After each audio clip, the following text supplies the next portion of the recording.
Hi friends, ఈరోజు మా ఇంట్లో కేదారేశ్వర వ్రతము, దానికి కాను ప్రసాదాలు ఇవి స్వీట్ బోండాలు, పాయసము, అట్టికాయ తాళింపు, సాంబారు, రైసు, వడలు, ముద్దపప్పు, కొబ్బరి దోసకాయ పచ్చడి, రసము. ఇప్పుడు వీటికి గాను ముందు నా ప్రిపరేషను. నేనైతే సబ్బియ్యంని పాయసానికి నానబెట్టుకున్నాను. కరివేపాకు కొత్తిమీర కట్ చేసి పెట్టుకొని మినపప్పు నానబెట్టుకున్నాను. వడలకి, సాంబార్కి కందిపప్పు, బెల్లం బొండాలకి బెల్లం కరగబెట్టి పెట్టుకున్నాను. చింతపండు నానబెట్టి జీడిపప్పు కట్ చేసి పెట్టుకున్నాను. ఫస్ట్ నేను సాంబార్కి పప్పు కుక్కర్లో పెట్టి నా ప్రసాదాలు చేయడం స్టార్ట్ చేశాను. కొంతమంది ఈ నోముల్ని, కేదారేశ్వర నోముల్ని కార్తీక మాసంలో పౌర్ణమి రోజు నోస్తారు, ఇంకొంతమంది అమావాస్య రోజు నోస్తారు. మేమైతే అలవాటు, మాకు పౌర్ణమి కాకుండా అమావాస్యకి నోస్తాము మేము.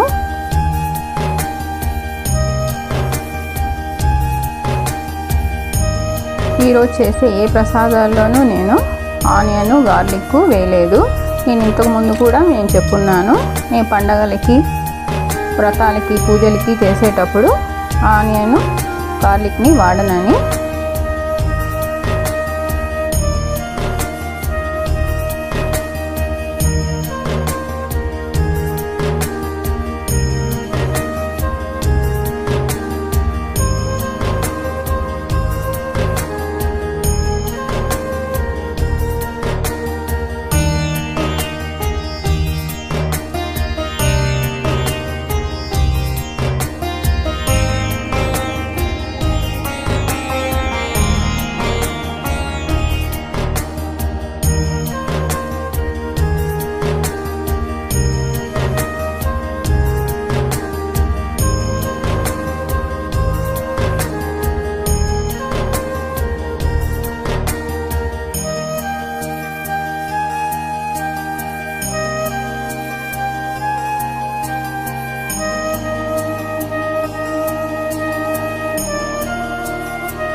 ఈరోజు చేసే ప్రసాదాల్లో బెల్లము, బియ్యపిండితో ఒక ప్రసాదం భగవంతునికి చేయాలి.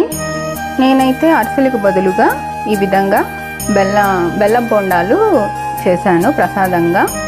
దీంట్లోకి కొంచెం మనం వడలకి పిండి రుబ్బుకున్న పిండిలో నుంచి వడల పిండి తీసుకొని దాంట్లో కొంచెం బియ్యపిండి, మైదా, ఇలాచీ పౌడరు వేసి బాగా కలుపుకొని బెల్లం నీళ్ళతో ఈ మిశ్రమాన్ని అంతా కలుపుకోవాలి మనం.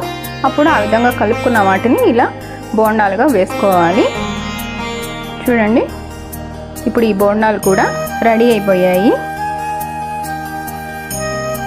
ఇప్పుడు ఇన్ని ప్రసాదాలన్నీ కూడా ఇలా రెడీ అయ్యాయి.